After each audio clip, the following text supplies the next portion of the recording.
मेरे प्यारे बच्चों नमस्कार।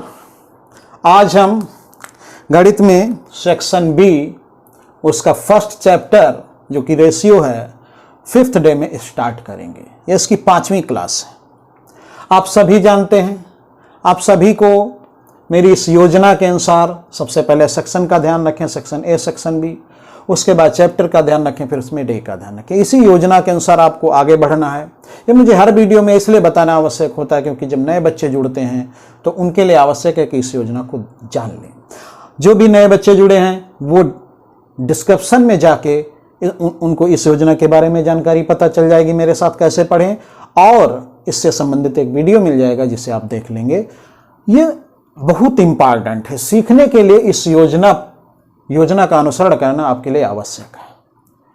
मैंने इसको बहुत सोच समझकर, बहुत अच्छी रणनीति बनाकर, इस पे बहुत ज़्यादा काम करके आपके लिए ये ऐसे किया है। आपको इसका अनुसरण करना है। आप हम पे विश्वास कीजिए, एक दिन ऐसा आएगा जब आप मैथ को ऐसे समझोगे कि एक दूसरे से जैसे लोग बातें करते हैं, दो लोग, सामान्य लोग जो अगर लिखे पढ़े ना भी हो, कितनी आसानी से एक दूसरे की बातें समझ लेते हैं, उतनी आसानी से आप मैथ समझ सकते हो। बस जरूरत है समझने की। और आज तक इस पर काम नहीं किया गया। आपको अटपटा इसलिए लगता होगा क्योंकि ये क्या है, इस पे आज तक काम नहीं किया गया कि किस सीरियल में कैसे हमको सीखना है। बस ये सार्ट्रिक वो सार्ट्रिक ऐसे बताए वैसे बताए, वो चीज नहीं होनी है।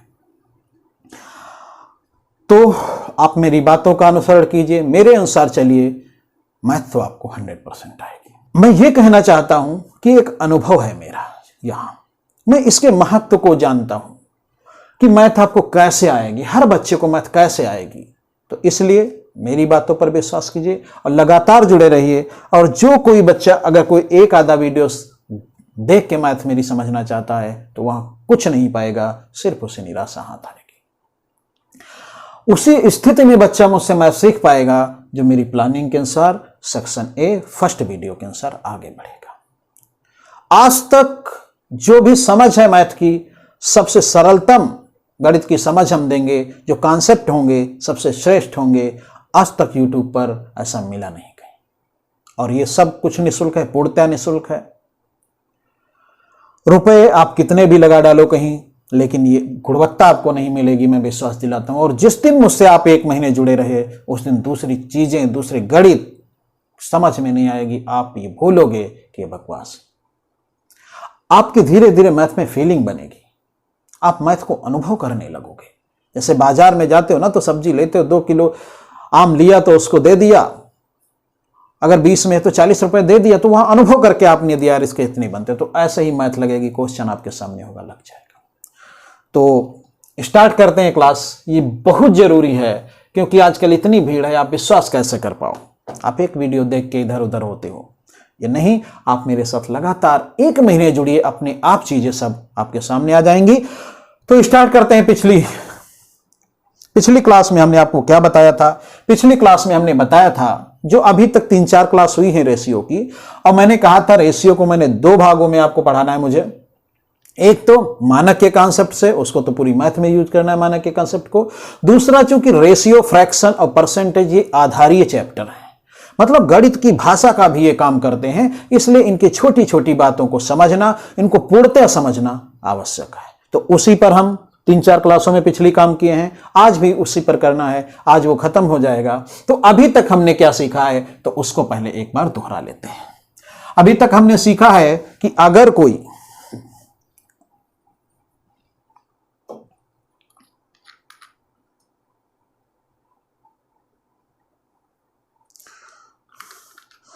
तो अभी तक हमने क्या सीखा है उसको दोहरा लेते हैं। तो ए और बी, सबसे पहले हमने यही सीखा, अगर ए बी है, ए बी 2 व्यक्ति, इनके धन में अनुपात 2:5 का है, तो इसका मतलब है ए का धन 2 है, बी का धन 5 है। यदि ए का धन 2 है तो बी का धन 5 है। यदि इसका 20 हो जाए तो इसका 50 हो जाएगा। आप समझ रहे होंगे, मैं ज्यादा इस पे नहीं जाऊंगा। मतलब अनंत संभावना। ये तो 1 गुना वाले, 2 गुना 4 एंड 10, 6 एंड 15, अनंत संभावनाएं कितने भी।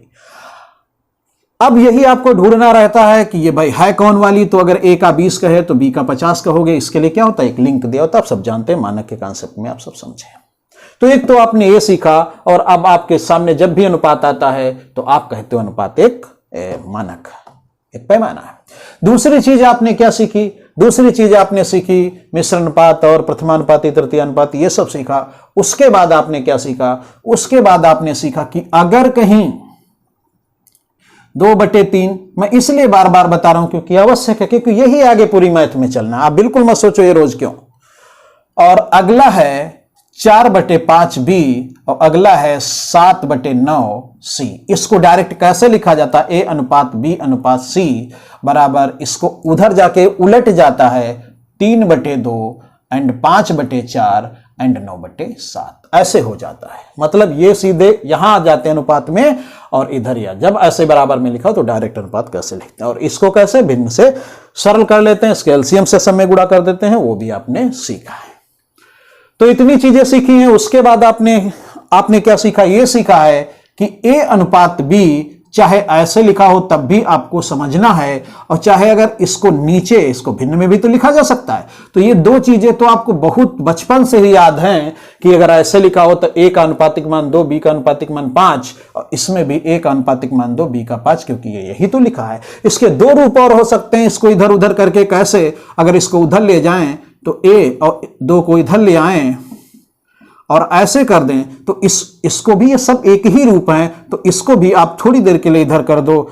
वैसे इसको भी अपने दिमाग में वो कर लो, तो ये भी 2:5 है। और अगर इसको इसके साथ लिख दें और इसको इसको इसके साथ लिख दें और इसको इसके साथ लिख दें, तो इसमें भी आपको समझना चाहिए A का अनुपातिक मान 2 है और B का 5। आप ये सब बातें आपको पहले मैं समझा चुका हूं। तो इतनी चीजें आपने सीखी हैं। इसके बाद आपने क्या सीखा? जब अनुपात में मान निकालना होता है तो हम अनुपातिक मान ही प्रयोग करके मान को निकाल लेते हैं, जो आपकी पिछली वीडियो में था। आपका पहला क्वेश्चन है, यदि A अनुपात B बराबर 2:3 एंड B अनुपात C बराबर 6:11, तो आपको बताना है, तो आपको क्या बताना है कि A अनुपात B अनुपात C बताएं। ये आपको बताना है। अब इसमें A अनुपात B अलग दिया है, B अनुपात C अलग दिया है, इनको एक में जोड़ना है। बहुत से बच्चों को ये चीजें आती होंगी, लेकिन जब आप हमारे साथ देखेंगे तो ये तो चीज आती है, इसके साथ में जो इधर उधर की बातें हैं वो महत्वपूर्ण होती हैं, वो आपको सीख जाएंगे। और जो बच्चे प्रारंभिक स्तर पर हैं ध्यान से सीखें सब। तो इनको दो को जोड़ना होता क्यों है, पहले हम इस पे बात करते हैं। इसके लिए बड़ी सार ट्रिक लोग लगाते हैं, एक भी सार ट्रिक यूज नहीं करनी है, उससे बड़ी आसानी हम तो देखेंगे, बता देंगे, बस भाई इतना हो गया। इसमें क्या है? कुछ नहीं है, ये 4:6:1 है। आप देखेंगे एंड बताएंगे, लिखना नहीं पड़ता कुछ, लेकिन आप समझिए। तो इन दो अनुपातों को जोड़ना है। जोड़ना क्यों है? वास्तव में अगर देखा जाए A B C 3 टर्म हैं, A B and C 3 he term है, लेकिन इनको जब दो जगह लिखा गया है, यहां A B और यहां B C। अब एक बात सोचिए, अब A B C अगर इनको एक ही अनुपात में लिखना है तो B का मान तो भाई इसमें 3 है और इसमें 6 है, तो हम कौन सा मान रखें? हम कौन सा मान रखें? तो बात यह आती है कि हमको तुलना तीनों की एक ही अनुपात में लिखने का मतलब इन तीनों की तुलना क्या होगी। तो इसको मैं बड़ी साधारण भाषा में समझाता हूं। जैसा कि आप अनुपात से जानते हो, अगर हम ये लिख दें कि 2:3:1, तो ये गलत होगा। गलत इसलिए होगा, जब A का 2 है तो B का 3 है, ये सही है। और जब B का 3 है तो क्या A का है? नहीं है ना। जब B का 3 है तब तो 1 नहीं है, जब 6 है तब 1 है। और अगर इसको हम लिख दें, बात को समझो, अगर हम इसको लिख दें और इसको यहां से ले लें, तो अगर तो इसका मतलब होगा जब B का 6 है तो C का 1 है, वो ठीक है। लेकिन जब B का 6 है तब A का 2 कहां है? जब B का 3 है उस समय है। बात समझ रहे ना? तो अब कहने का मतलब यह है कि आप इनको एक में कैसे लिखो। इसके लिए आवश्यक है B का मान दोनों में 6 हो। बात को समझो। तो अगर यहां 6 होता तो बड़ी आसानी से काम चल जाता, और आप जानते हैं ये तो प्रथम संभावना है, अगर इसको दुगना कर दें तो ये 6 हो जाएगा। बात समझे? अब इस बात को आप एक में जोड़ सकते हो कि A अनुपात B अनुपात C क्या होगा? 4:6:1। अब इसकी व्याख्या करके देख लो। जब A का मान 4 है तो बी का मान 6 होगा, बिल्कुल सही। अब ए भी इसमें देखिए सम्मिलित हो रहा है, जब बी का मान 6 है तो सी का मान 1 है, इसलिए इनको जोड़ा जाता है। इनको जोड़ा क्यों जाता है, इनको एक में सम्मिलित क्यों किया जाता है, मैं आपको वो समझा रहा था जिस पर लोग बात भी नहीं करते। इनको एक में क्यों सम्मिलित किया जाता, सब बताते हैं ऐसे सम्मिलित किया जाएगा, ये सार्टिक वो सार्टिक, कोई सार्टिक नहीं बेटा।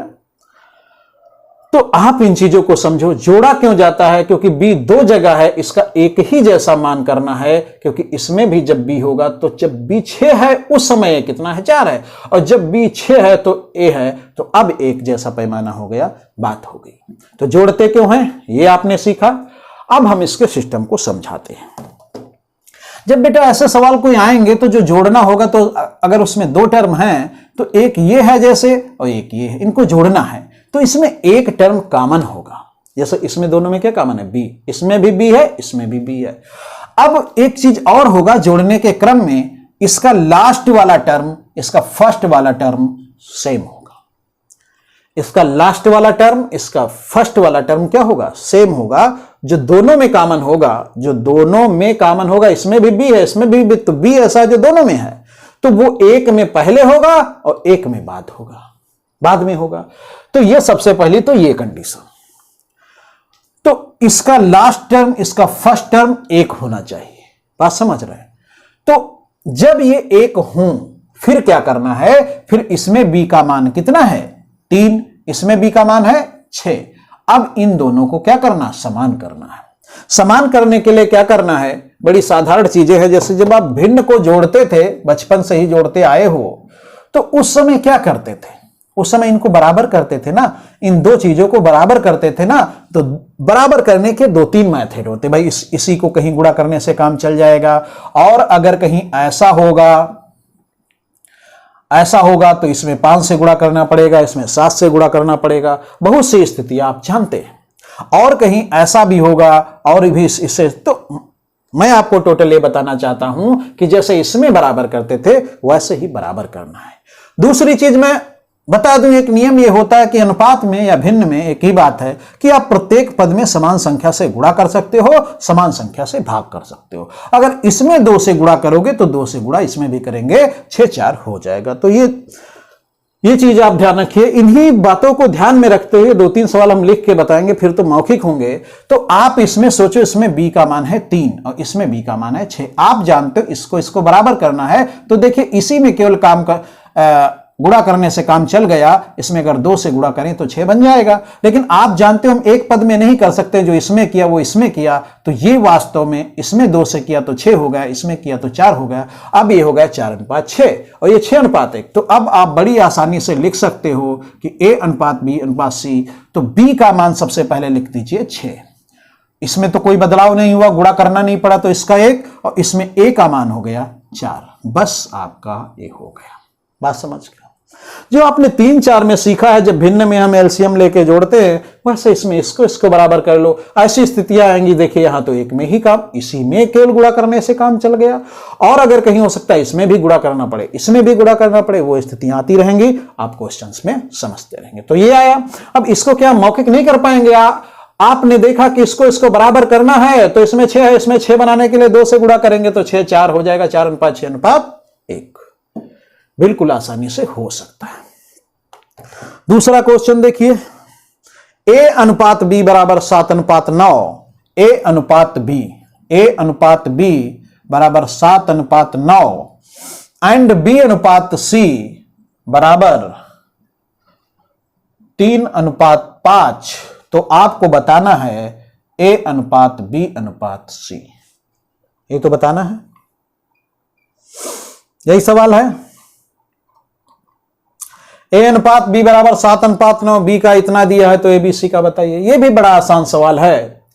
आप सोचो, मैंने क्या कहा, इसका लास्ट टर्म इसका फर्स्ट टर्म सेम होना चाहिए, तो इसमें B है, इसमें B है, मतलब इस स्तर पर सेम होना चाहिए, जो पद इसमें हो B इसमें है, B इसमें है। फिर हम उसका मान देखेंगे, उसके मान को बराबर करना होगा, तो इसे बराबर करना है। कैसे बराबर होगा, इसमें 3 से गुणा कर दे तो काम चल जाएगा। तो अब आप क्या होगा, A:B:C बराबर, अब इसमें तो गुणा करनी नहीं पड़ी, तो इसको पहले B वाले को लिख दो, फिर A वाले को लिख दो और फिर इसको लिख दो। किसको, इसका क्या नाम है, 9, नहीं इसका क्या नाम, इसका आपका है, इसको, हाँ इसको तो आपने लिख दिया। अब ये तो लिख गया है भाई, बी का है, बी का चाहे यहां से समझो चाहे वहां से समझो। अब ये बचा 15, तो इसको 15 लिख देते हैं। तो ए अनुपात बी अनुपात सी बराबर 7:9:15। बात समझ गए? बिल्कुल आसानी से आप चीजें कर सकते हैं, कोई दिक्कत नहीं है। अगला क्वेश्चन देखिए, विभिन्न क्वेश्चनों में बहुत सी चीजें आपको मिलेंगी। तो अगला क्वेश्चन है ए अनुपात बी, ए अनुपात बी बराबर 3:4 एंड बी अनुपात सी बराबर है 6:5। इसमें ए बी सी नहीं बताना है, इसमें बताना है सी अनुपात ए। इसमें थोड़ी और चीज समझानी है। तो सबसे पहले तो एक तरीका तो वैसे ही है कि ए बी सी को एक में मिला लो। भाई सी ए दिखाना है तो सी ए तो एक साथ है नहीं, तो ए बी सी इन तीनों अनुपातों को एक साथ मिला लो। तो एक तो वही मेथड है कि इसका लास्ट टर्म इसका फर्स्ट टर्म समान है, ठीक समान है। अगर अच्छा एक सेकंड के लिए और समझा, अगर समान ना होता, मान लीजिए ऐसे दिया होता सी अनुपात बी बराबर 5:5, इसको हम ऐसे भी लिख सकते हैं क्योंकि बी का अनुपातिक मान 6 है और सी का 5 है, तो इसको अगर पहले लिखा तो 5/6। अगर ऐसे बाई चांस दिया होता तो हम इसको आगे ले आते, इसको इस रूप में बदल लेते, फिर हो जाता इसका लास्ट इसका फर्स्ट। तो अगर किसी सवाल में ऐसा आ जाए इसका लास्ट इसका फर्स्ट ना बने तो इस प्रकार से बना लेंगे। तो ये समान है तो आप एक स्टेप निकल आए। अब इनका मान कितना, इसमें है 4, इसमें है 6। अब क्या करना है, इनको बराबर करना है। बराबर करने के लिए मैंने क्या कहा कि इनको बराबर करने के लिए आप सोचिए, तो आपकी समझ में आता है कि इसको अगर 3 से गुणा कर दे, इसको 2 से गुणा कर दे तो 12/12 हो सकता। अब आप जानते हैं एक में तो करेंगे नहीं, अगर इसमें करेंगे तो इसमें भी 3 से गुणा करेंगे, इसमें 2 से किए हैं तो इसमें भी करेंगे। तो अब आपका बड़ी आसानी से ए अनुपात बी अनुपात सी बन गया। और बना क्या, बी का मान सबसे पहले क्योंकि दोनों में बराबर होता है उसको लिख दिया जाए 12। अब इसका जब 12 हुआ तो इसका 9 हुआ और इसका कितना हुआ, 10 हुआ। क्या इसमें किसी सार्थिक की जरूरत है? कुछ नहीं, बड़ी आसानी से आप समझ सकते। देखिए बी का दोनों में कितना हो गया, 12, तो उसको सबसे पहले लिखा। अब इसके साथ 9 है, उसके साथ 10 है। तो आप इसको बड़ी आसानी से समझ सकते हैं, कुछ भी जरूरत नहीं पड़ती है, आपको मौखिक होगा। आपने देखा इसमें 6 है, इसमें 4 है, इसमें 3 से गुणा करो, इसमें 2 से गुणा। जब 3 से गुणा करोगे तो ये तो 12 हो जाएगा और ये 9 हो जाएगा, और ये जब 2 से गुणा करोगे तो ये 10 हो जाएगा। बस हो गया। तो आप अब इसमें सी अनुपात ए बताना था। एक मिनट फिर से लिख लेते हैं। ए अनुपात बी बराबर 3:4 एंड बी अनुपात सी बराबर 6:5। आपको बताना सी अनुपात ए। बात को समझो। तो इसको सबसे पहले तो एक ये मेथड है कि आप इसको ऐसे समझ ले, और जब आप बहुत ज्यादा सीख जाएंगे तो यही आप करने लगेंगे। तो इसमें 4 दिखा, इसमें 12, इसमें 6 दिखा, तो 12 बना लिया जाए। 12 बनाने के क्रम में ये 10 हो जाएगा, और जब इसको 12 बनाने का प्रयास करेंगे तो ये 9 हो जाएगा। तो ये तो आ गया। अब जो भी पूछे वो पूछ रहा है सी अनुपात ए, तो आप इससे अनुपातिक मान सी का लीजिए कितना, 10, एंड ए का अनुपातिक मान कितना, 9। तो ये आपका हो गया। बात समझ रहे हैं? सी का अनुपातिक मान 10 हो गया और ए का अनुपातिक मान 9 होगा, क्योंकि इसमें सबके मान हैं। अब वो जिस क्रम में पूछे, अगर पूछता ए अनुपात सी तो आप बड़े आसानी से बता देते 9:10। जो भी पूछे आप बता सकते। चलो, तो ये आप समझ गए। दूसरा एक और होता है, मैं आपको कहो तो बता दूं, वैसे जरूरत कोई है नहीं। इसको वास्तव में ऐसे लिखा जाता है, और इसको भी B/C लिखा जा सकता है ना। तो इसको ऐसे, एक तरफ इसको ऐसे लिख दिया और इसको लिख सकते हैं ऐसे एंड ऐसे। बात समझ रहे हैं? अब आपका B कैंसिल हो गया, तो A अनुपात C, A/C, और इसमें 2 3 6, 2 2 4, तो 9/10। अब उसने पूछा C अनुपात A, तो C अनुपात A कितना होगा, C का मान कितना है, 10, और A का अनुपातिक मान है 9। तो ये तो ऐसे बेशक कर सकते हैं, लेकिन वही करेंगे जिसमें फर्स्ट वाला और अंतिम वाला है, तब ऐसे हो जाएगा। और मुझे लगता है इसकी कोई जरूरत नहीं है, क्योंकि आप जब देखोगे तभी आपको दिख जाएगा यार मेरे भाई 12 है तो 9, 12, 10 हो गया। तो क्या करना, अनुपातिक मान तो आपको दिखते हैं। तो अगला क्वेश्चन है आपका ए अनुपात बी बराबर 2 अनुपात आपका 3। अभी आगे बहुत अच्छे क्वेश्चन आने हैं। बी अनुपात सी बराबर आपका 5:7। तो ए अनुपात सी का मान बताइए। हर एक बच्चे को मैथ आएगी, और वो बच्चे जिनको मैथ आती है तो उस आसान चीजें भी मेरे साथ सीखा करें। वो बच्चे जिनको मैथ आती है उनके लिए भी मेरी क्लास बहुत इंपॉर्टेंट है, क्योंकि उनको उस स्तर पर पहुंच जाना है जिसके वो योग्य हैं।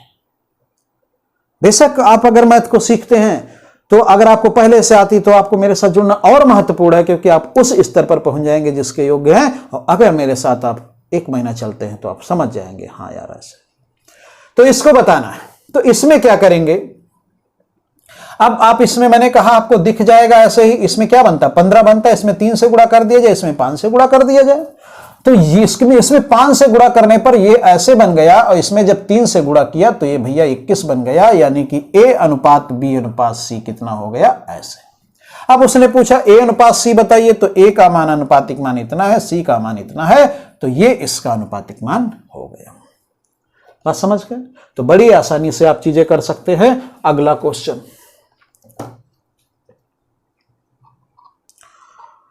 अगला क्वेश्चन है आपका, यदि इतना ना P अनुपात Q बराबर 2 अनुपात 5 एंड, अभी अच्छे क्वेश्चन भी आएंगे, थोड़ा भी आसान है, 1 अनुपात 3 एंड R अनुपात S बराबर 2 अनुपात 3, तो आप इसका मान बताइए P S का। सबसे पहला P और आखिरी S। इसको आप दोनों मेथड से लगा सकते हैं, लेकिन हम पहले आप ये इसमें आपको ये सिखाते हैं कि अगर आपको निकालना होता P Q S, अर्थात अगर तीनों को P Q R S, sorry 4 R S, अगर इन तीनों को एक में जोड़ना हो तो उसके लिए क्या होगा। आपने अभी 2 को जोड़ना सीखा, इसको जोड़ना सीखा, अब इसमें 1 2 3 अनुपात आ गए, इनको आपस में जोड़ना है कैसे। तो वही सेम नियम है, इनको पहले एक में जोड़ लीजिए अपने पिछले नियम से। तो देखिए इसका लास्ट इसका फर्स्ट सेम है, ठीक। इसमें कितना मान है 5, इसमें Q का मान 5 है, इसमें Q का मान 1 है। आपको बराबर बनाना है दोनों में, इसमें 5 से गुणा कर दीजिए, इसमें आवश्यकता नहीं, 5 उसके बराबर ऑलरेडी हो गया।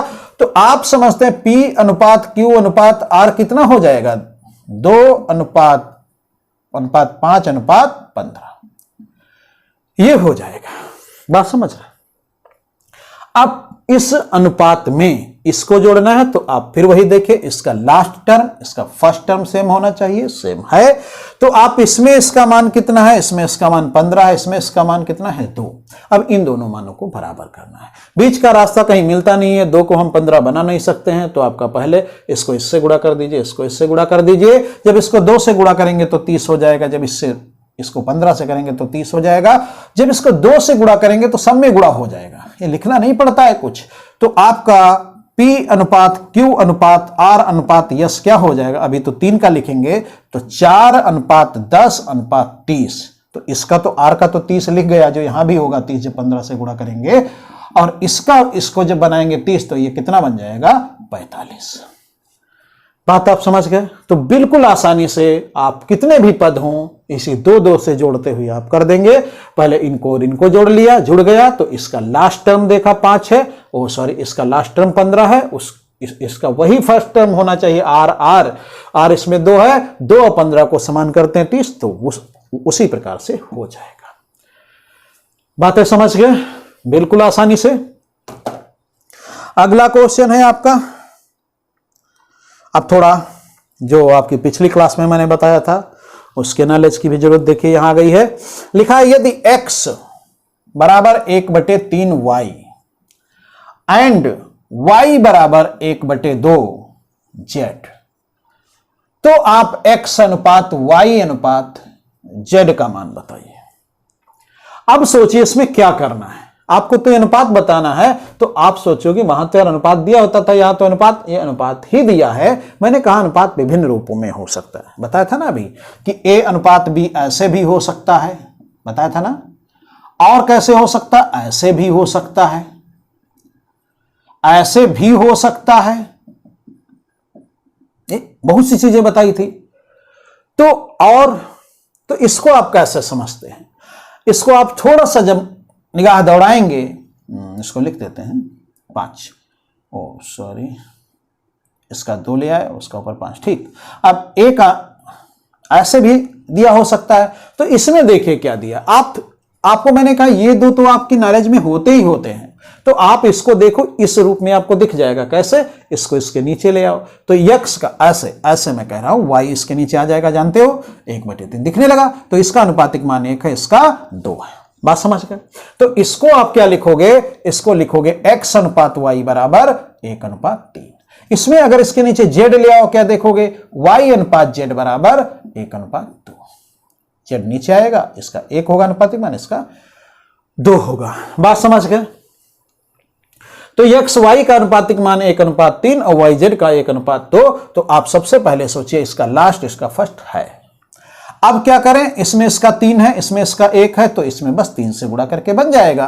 तो x अनुपात y अनुपात z बराबर, इसमें इसको 3 का है ये, तो 1/3 लिख सकते हैं। और जब ये 3 होगा तो ये भी तो 3 है, 3 हो गया, तो ये तो लिखा ही है, y का मान तो ऑलरेडी लिख ही दिया। अब इसका मान कितना है, 6। तो ये आपका आ गया, बिल्कुल आसान। भाई इसको पहले हमने सीधा सा अनुपात, और इसमें बिल्कुल टाइम नहीं लगता है, आप ये उतारोगे नहीं, सीधे ये लिखोगे x अनुपात y बराबर 1/3, y अनुपात z बराबर 1/2। अब इनको बराबर करना, इसका देखा y ठीक है, तो इसका 3 है, इसका 1 है, तो इसमें 3 से गुणा कर दें। अब 3 बनाने के चक्कर में इसमें तो कुछ करना नहीं पड़ा, 1/3, इसमें ये तो 3 बन गया, इसको 6 बन गया, हो गया। बात समझ रहे हैं? तो आप बिल्कुल मेरे साथ चलिए और अनुसरण कीजिए मेरी बातों को अपने अंदर जाने दीजिए। सब कुछ आपको इतना आसान दिखेगा जिसकी आप कल्पना भी नहीं करते होंगे। एक अनुभव होता है, अनुभव बहुत बड़ी चीज होता है। मुझे पता है कि मैथ क्या है, मुझे पता है मैथ सबसे सरल विषय है। अब अगर आप विश्वास इस बात पर कर लोगे तो आपको पता चल जाएगा। और आपकी भी गलती नहीं, क्योंकि यूट्यूब पर इतना ज्यादा भीड़ है, जिसको भी 2 दिन पढ़ लेता है, वीडियो बनाता है। तो यही तो आज यूट्यूब पर पढ़ने में सबसे बड़ी समस्या क्या यही है कि बच्चे समझ ही नहीं पाता किसमें गुणवत्ता है। एक तो आज लाइव क्लास इतनी चल रही है, और मुझे लगता है लाइव क्लास का कोई मतलब नहीं होता। क्यों नहीं मतलब होता? ज्यादातर लाइव क्लास में 1000-2000 तो जुड़े ही होते हैं बच्चे। अब ये सोचिए, कभी भी क्या कोई अगर एक क्लास कर रहा है 1 घंटे या 40 मिनट की, उसमें क्या वो ठीक से 50 बच्चों से भी क्या संवाद स्थापित कर पाएगा? नहीं। बस केवल बच्चों का क्या होता है, बच्चे तो नादान हैं, वो बह रहे हैं, गुणवत्ता उनको नहीं पता है, तो वो क्या है, नाम ले लिया, ये भाई ये कमेंट किए हैं, ये क्या करना भाई, कुछ नहीं मतलब है उसका, वो बेवकूफ बनाया जा रहा है आपको। तो वहां क्या होता, लाइव का मतलब है बेटा कुछ नहीं है। मैं इसलिए कहता हूं, मैं क्यों मेहनत करता हूं, आपके लिए करता हूं, सोसाइटी लेकर करता हूं, और इसी बदलाव के लिए मैं कर रहा हूं। जो एकदम वो चल गया भाई, आप सोचिए किसी का नाम ले लेने से, 4-10 नाम ले लेने से क्या उसमें क्लास में कोई गुणवत्ता आ जाएगी? और आप इस चीज को खुद महसूस कीजिए, क्या कोई 50 बच्चों को भी क्या 1 घंटे में उससे संवाद स्थापित कर सकता है, उसको समझ सकता? नहीं। एक फैशन है, आप फैशन में मत बहे, दूसरे बच्चों को भी समझाओ, गुणवत्ता मेन होती। अगर मैं चाहूं इस क्लास को लाइव बनाऊं तो नहीं बना सकता। इसलिए नहीं बना सकता क्योंकि एक एक वीडियो पर उसके क्वेश्चन का कलेक्शन करने में, आपको समझाने में, रणनीति बनाने में इतना ज्यादा मेहनत करनी पड़ती है। और लाइव क्लास में क्या रोज 8 क्लास ले रहे हैं, तो वहां वो दिक्कत है, वो एक व्यावसायिकता है। यहां मैं आपको ऐसे इन चीजों को बता रहा हूं, और ये सदैव के लिए संग्रहित हो जाएगा। जब भी कोई बच्चा आएगा मेरे इस प्लान में, सेक्शन और चैप्टर में जाएगा, उसके लिए सदैव के लिए लाइव क्लास से बेहतर क्लास होगी। मेरा उद्देश्य आपको मैथ सिखाना, मेरा उद्देश्य ये नहीं है भीड़ इकट्ठा की जाए। हाँ, मैं चाहता जरूर हूं कि बहुत से बच्चों को ये फायदा मिले। इसलिए अच्छा एक चीज और भी है कि आपकी भी नैतिक जिम्मेदारी बनती कि अगर कोई व्यक्ति आज जबकि जब सब पैसे कमाने के चक्कर में जुटे हैं, तो अगर आज आपके बीच कोई ऐसा आता है जिसे पैसे का लालच नहीं, जो निस्वार्थ आगे बढ़ रहा है, तो अच्छी चीज का सदैव सपोर्ट करो। अगर मेरे में आपको गुणवत्ता लगती है तो इतना फैलाओ इस वीडियो को, इन वीडियो को या यूट्यूब चैनल को, कि हर बच्चे के पास होना चाहिए।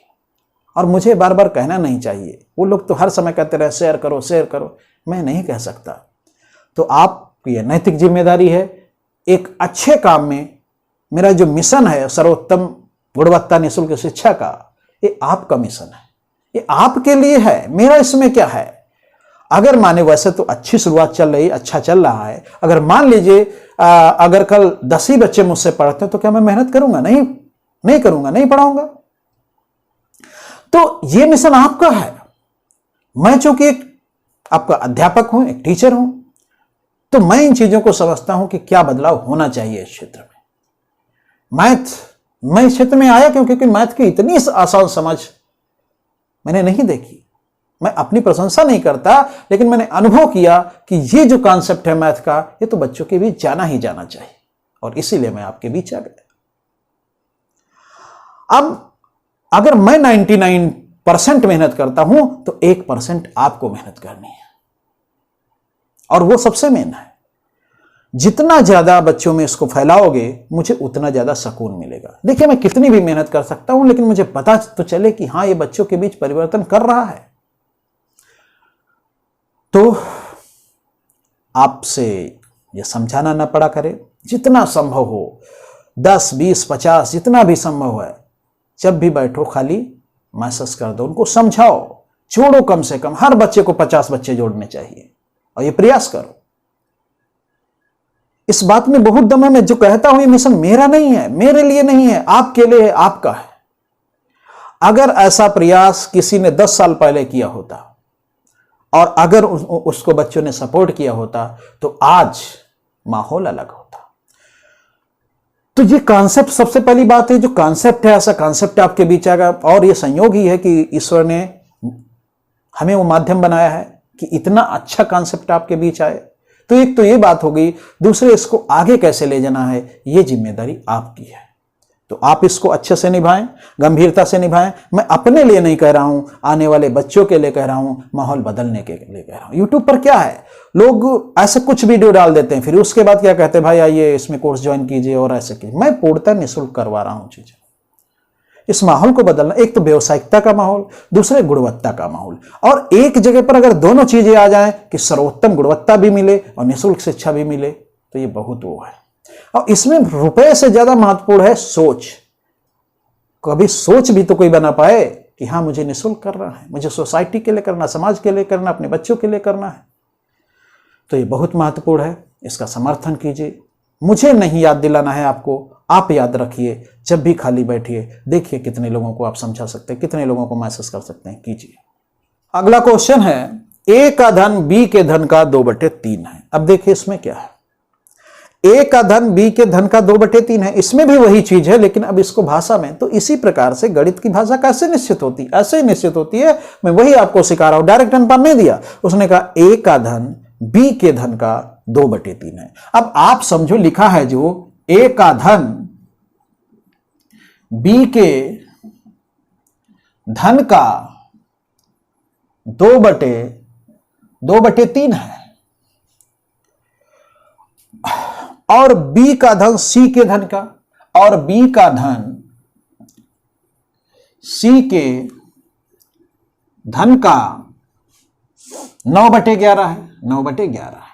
तो मैं जब आपको भिन्न का कॉन्सेप्ट बताऊंगा या आपको मिल जाएगा, तो ए का धन बी के धन का 2/5 है। इसको समझना आवश्यक है। मैंने मानक के कॉन्सेप्ट में थोड़ा बताया भी है इसको। जब भी कहीं भिन्न लिखी हो तो यह सदैव किसी के सापेक्ष होता, मैंने यही तो बताया था। तो यहां भिन्न लिखिए, किसके सापेक्ष? ए का धन बी के धन का 2/3 है। बात को समझो, 2/3 किसके सापेक्ष? किसका 2/3? बी के धन का। 2/3 किसका? बी के धन का। भिन्न एक भाग होता है, एक हिस्सा होता है, हिस्सा किसका? बी के धन का। तो जिसका हिस्सा होता है उसके सापेक्ष होती। मैंने आपको बताया भिन्न सदैव किसी के सापेक्ष होती। जब भी कहीं भिन्न दिख जाए तो आपको कहना चाहिए किसी के सापेक्ष। किसके सापेक्ष है? ए का धन बी के धन का 2/3 है। यानी कि ये जो भिन्न है ये किसका 2/3? बी के धन का, अर्थात भिन्न सापेक्ष है बी के धन के। और मैंने कहा भिन्न जिसके सापेक्ष होती है उसका नीचे वाला वो स्वयं होता है। तो 2/3 भाग किसका? बी के धन का, अर्थात ये भिन्न सापेक्ष है बी के, अर्थात बी का धन यदि है 3। अब इस सेंटेंस में दो चीजें आई हैं। ए का धन है भाग, भाग मतलब होता है हिस्सा, भाग मतलब होता है अंश। इसको भाग यहां लिख सकते हैं। ए का धन बी के धन का 2/3 भाग है। तो ए का धन है ना 2/3 भाग, सीधे कहता भाग है मतलब 2 भाग है, ऐसे भी आप कह सकते हैं। और ऐसे भी जब आपका स्पष्ट हो कि बी 3 हो गया तो दूसरा इसमें कहा ए का धन कितना है, तो ए का धन 2 है। बात समझ गए? तो जब भी भिन्न आपके सामने आए तो सबसे पहले कहें किसके सापेक्ष है, b के धन का 2 आपने देखा 2/3 किसका, b के धन का, तो b का धन यदि 3 है तो दूसरी चीज सेंटेंस में क्या है, a का धन 2 है। छोटे स्तर पर एक पैमाना दिया है, एक मानक दिया, मैंने समझाया ना, भिन्न भी एक मानक है। तो ये है b का धन यदि 3 है तो a का धन 2 है, तो ये है। लेकिन यहां इसकी जरूरत है नहीं, मैंने समझा दिया, यहां इसकी जरूरत है नहीं। तो यहां क्या है, हां जरूरत है। तो इस प्रकार से आया कि a का धन नहीं, इस प्रकार से आया अगर b का धन 3 है तो a का धन कितना है, a का धन 2 है। जब ये चीज आप समझ जाओगे तो इसको लिखोगे क्या, इसको लिखोगे a अनुपात b बराबर 2:3, यही तो आया निकल के। इसी प्रकार से इसमें जब आप समझ जाओगे b का धन c के धन का 9/11, अब c के धन का 9/11 किसका, c के, अर्थात ये भिन्न सापेक्ष है c के, तो c का धन यदि 11 है तो b का धन 9 है। अब इसमें b का कितना आया 9 और c का आया 11। अब तो आपकी दो भिन्ने बन गई, इनको आप जोड़ना जानते हो, कैसे जानते हो, इसका लास्ट इसका फर्स्ट, इसमें इसका मान 3, इसमें इसका मान 9 इसमें बन सकता है 3 से गुणा करके, तो a अनुपात b अनुपात c बराबर, इसमें 9 बना, इसमें तो 11 ही है, इसमें 6 बन गया, हो गया। तो बहुत आवश्यक है चीजों को समझना, आप आसानी से इन चीजों को कर सकते हैं। अगला क्वेश्चन,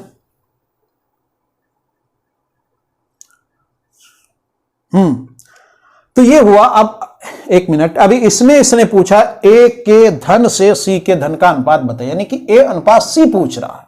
अब a का मान कितना है 6, तो a अनुपात c कितना हुआ, a का मान है 6 और c का मान है 11, तो 6:11, c वाला ऑप्शन सही है। बात समझ गए, बड़ी आसानी से, और ये चीजें सदैव यूज होनी है बेटा, इसलिए मैं बता रहा हूं।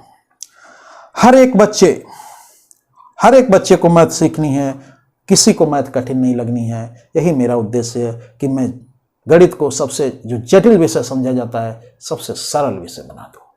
और ये जो वीडियो है हर एक बच्चे के पास पहुंचना चाहिए, ये आपका काम है, आप इसे कीजिए। मैं 90% काम कर रहा हूं, आप 1% काम कीजिए, अपनी पढ़ाई कीजिए और इसको आगे बढ़ाने का काम कीजिए। अगला क्वेश्चन है a बराबर 2/3b एंड b बराबर 3/4c, तो a अनुपात c आपको बताना। अब सोचिए जरा, अब इसमें आपको दिखता होगा ये b नीचे आएगा तो a अनुपात b बराबर 2:3, बहुत आसान। b अनुपात c आपको दिखने लगे होगा, ये नीचे आएगा 3:4। बात समझ गए। अब इसका लास्ट b, इसका फर्स्ट b बात सही। अब बात ये भी सही कि इसमें ऑलरेडी दोनों में 3 है, तो बराबर करने की जरूरत नहीं, क्योंकि बराबर ही तो करना होता है, ऑलरेडी बराबर है तो क्या करना। a अनुपात b अनुपात c हो गया 2:3:4, ये तो हो गया। लेकिन ये पूछा नहीं, ये नहीं पूछा, उसने पूछा a अनुपात c बताइए, तो a अनुपात c, a का अनुपातिक मान 2 है और c का 4 है, तो 2 अनुपात आपका 4। लेकिन 2:4 तो आपको मिलेगा नहीं कहीं, अगर ऑप्शन दिया होगा, इसमें अगर ऑप्शन नहीं है, अगर ऑप्शन दिया होगा तो 2:4 नहीं मिलेगा, क्योंकि अनुपात को सरलतम रूप में लिखा जाता है, तो 2 × 2 2 दूना 4, ये आपको मिलेगा 1:2 के रूप में। तो बात समझ गए, तो बड़ी आसानी से आप इन चीजों को कर सकते हैं। अगला क्वेश्चन है a अनुपात b, a/b बराबर 2/3। अब आपको मेरी समझाई गई पिछले वीडियो में बातों का महत्व नजर आने लगा होगा। b अनुपात c है 4:5, है ना, तो आपको बताना है a + b बटे b + c, यही तो बताना है, किसके बराबर है। तो आप समझ सकते हो, क्योंकि आप हर बात जानते हो। यहां देखिए, मैंने जो पिछली क्लास में समझाया था, यहां एक प्रकार से अनुपात है और वही टर्म भी आए हैं, तो आप डायरेक्ट अनुपातिक मान से काम चला सकते हो। लेकिन अनुपातिक मान है कितना, a का मान 2 है, b का मान 5 है, b तो फंस गया। तो सबसे पहले इनको सम्मिलित करना है। वास्तव में ऐसे ना देख के, जब आप वहां उतारोगे अपनी कॉपी पर रफ पर, तो इसको ऐसे लिख देना, और इसको कैसे लिख देना, इसको ऐसे लिख देना। लिख सकते हो ना भाई, सीधे दिखता है। अब इसमें आपको b लास्ट, इसमें फर्स्ट आपका हो गया, इसका मान क्या होना चाहिए, सेम करना है, तो इसको 3 से गुणा कर दो, इसको 4 से। जब इसको 4 से गुणा किए तो 12 बन गए, इसको 3 से गुणा किए 12 बन गए, जब इसको 3 से गुणा कर दिए तो 15 बन गए, जब इसको 4 से गुणा किया तो 8 बन गया। तो ए अनुपात बी अनुपात सी बराबर ये हो गया।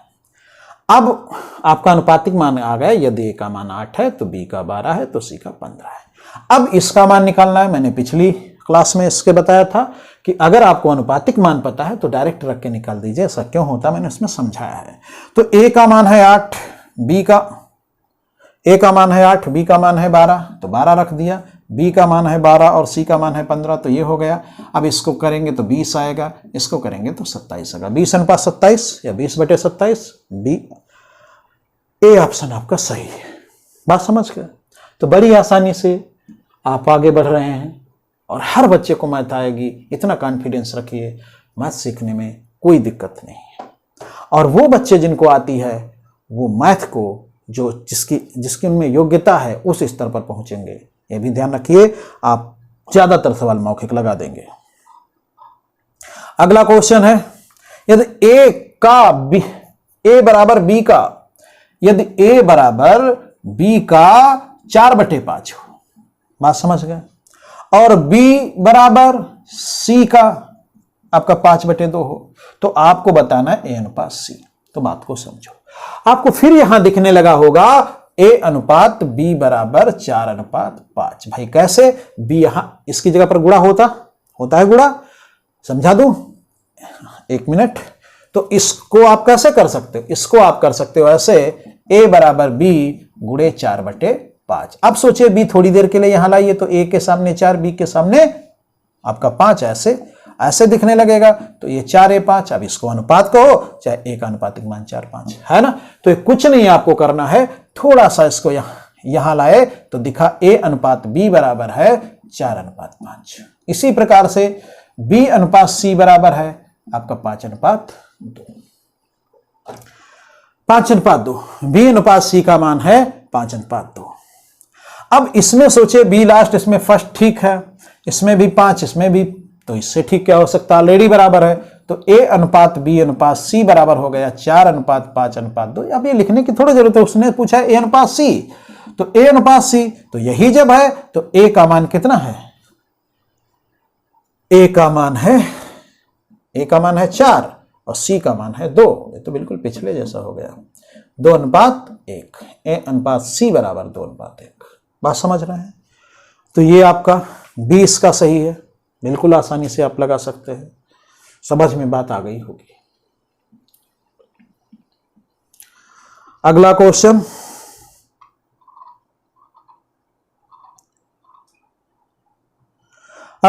है ए अनुपात बी बराबर 2/3, बी अनुपात सी बराबर 3/7। ऐसे इसको इधर लिख दिया जाए आपको समझाने के लिए। वैसे कहां लिखने की जरूरत है भैया? बी अनुपात सी बराबर 3/7। तो आपको बताना है ए प्लस बी अनुपात बी प्लस सी। अनुपात बहुत अच्छा क्वेश्चन है, सी प्लस ए, ये आपको बताना है। ए प्लस बी, बी प्लस सी, सी प्लस ए, इसका मान बताओ। तो सबसे पहले आप समझ गए, देखिए यहां अनुपातिक मान निकालना है इस टर्म का। तो अनुपातिक मान के लिए अनुपातिक मान की ही केवल जरूरत है, उसी से काम चल जाएगा, वास्तविक मान की नहीं जरूरत है। लेकिन अनुपातिक मान तो एक में तो हो, तो इसको आप क्या करोगे? इसका लास्ट, इसका फर्स्ट सेम है ऑलरेडी, इसमें भी 3 उसमें भी 3। तो ए अनुपात बी अनुपात सी, ये भी आपको क्या लिखना की जरूरत है? आप देख लोगे, तो 3 है तो बी का 3 हुआ, इसका 7 हुआ, इसका 2 हुआ। क्या करने? कुछ नहीं करने की जरूरत। मौखिक एक को बिल्कुल पेन नहीं चलाएंगे, लग जाएगा। लेकिन अभी मैं आपको बता दूं, मेरा उद्देश्य मौखिक नहीं लगवाना है।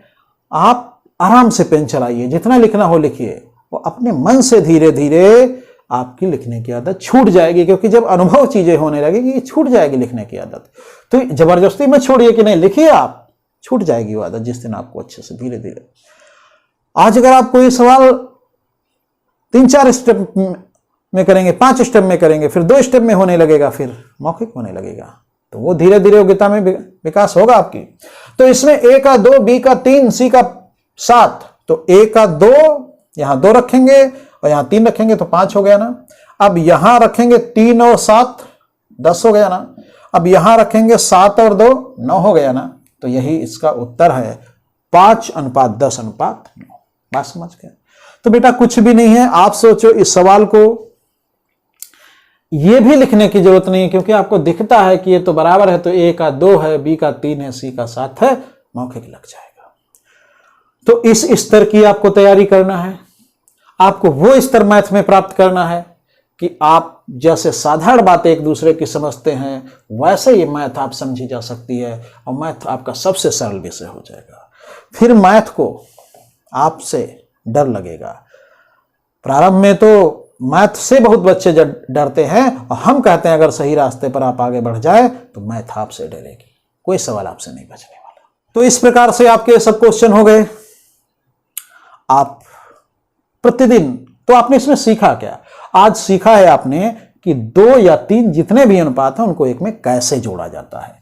अगर A:B लिखा है 2:5 और B:C लिखा है 3:6 और कुछ अगर लिखा C:A लिखा है 4:2, तो इसको कर दीजिए 7:2। तो इसको जोड़ा कैसे जाएगा? तो हमने क्या बताया कि 2 को जोड़ेंगे। पहले इनको जोड़ लेंगे। कैसे जोड़ेंगे? इसका बी मतलब इसका लास्ट इसका फर्स्ट, इसको बराबर करेंगे, आप जानते हैं। फिर जब ये जुड़ आ जाएगा A:B:C, फिर ये कुछ आ जाएगा। तो अब इसमें यहां कुछ मान होंगे। अब फिर इसको और इसको देखेंगे, अगर बराबर नहीं तो बराबर करेंगे, और इसका लास्ट इसका फर्स्ट सेम होना चाहिए। कितने भी टर्म जोड़ने हो जोड़ देंगे। और बेटा किसी भी शॉर्ट ट्रिक का यूज नहीं करना। शॉर्ट ट्रिक से बिल्कुल अलग हो जाओ, नहीं तो मैथ सीख नहीं पाओगे। शॉर्ट ट्रिक एक भ्रम है और कुछ नहीं है। शॉर्ट ट्रिक एक भ्रम है बस। तो आज आपने सीखा। अगली क्लास, अब जितना भी आपको रेशियो में लगभग बताना था, उसकी जो बेसिक चीजें थी जो रेशियो की समझ को विकसित करती हैं, वो चीजें हम लगभग सब बता दिए हैं। और जो आपके आगे की पूरी मैथ में चूंकि रेशियो आता रहेगा, जहां जिसकी आवश्यकता होगी समझाते रहेंगे। तो ये जितने भी अभी तक बताए हैं, इनको आप अगर टोटल देखेंगे तो हर 1 घंटे का जो वीडियो है उसके 2-3 मिनट की सार निकलेगा उसका। तो उसको आप आदत बना लीजिए। जब भी खाली बैठे हों ध्यान कर लीजिए। वो एक तो आपका समर्पण दिखाएगा। अगर आप अभी दिन में कहीं बैठे हैं तो आप उसको ध्यान करें, मतलब आप उसके प्रति समर्पित हैं मैथ के प्रति, तो आपका सबसे पहला तो गुण यही आ जाएगा। और जब आप ऐसा सोचने लगेंगे कि हाँ यार, रेशियो का मतलब हिसाब होता है, अगर ऐसे कोई नीचे लिखा हो A/B बराबर 2/5 लिखा हो तो दिखता है A का 2 है, B का 5 है। जब ऐसे सब चीजें सोचने लगेंगे तो मैथ आपके लिए कठिन नहीं रह जाएगी। मैं एक बार फिर कहूंगा कि मेरा जो मिशन है कि आपको इतनी अच्छी गुणवत्ता मैं दे दूं, वो भी निःशुल्क। ये दोनों चीजें एक साथ नहीं आ सकती हैं। आपका संयोग है, आप भाग्यशाली हैं कि आपके सामने ये दोनों चीजें हैं। आप इस मिशन को आगे बढ़ाइए और बहुत से बच्चों को ये सब गुणवत्ता मिले, निःशुल्क मिले। आप काम करेंगे, उनका करियर बनेगा। आप एक अच्छा काम कर रहे हैं। तो इस मेरे मिशन को आगे बढ़ाइए। आपकी नैतिक जिम्मेदारी बनती है कि अगर कोई अच्छा काम कर रहा है तो उसको आगे बढ़ाएं। समाज में अच्छाई तभी फैलेगी जब अच्छी चीज को आगे बढ़ाया जाएगा। मेरी सोच को समझिए, मेरे उद्देश्य को समझिए और इसको आगे बढ़ाइए। जितने भी संभव हो, जितना भी ज्यादा जानते हो, सबको शेयर कीजिए। उद्देश्य बनाइए कि 1 साल के अंदर हर बच्चे के पास एक कॉन्सेप्ट होना चाहिए, मानक का कॉन्सेप्ट। अब वो यूज होगा कल से। तो धन्यवाद। जय हिंद, जय भारत।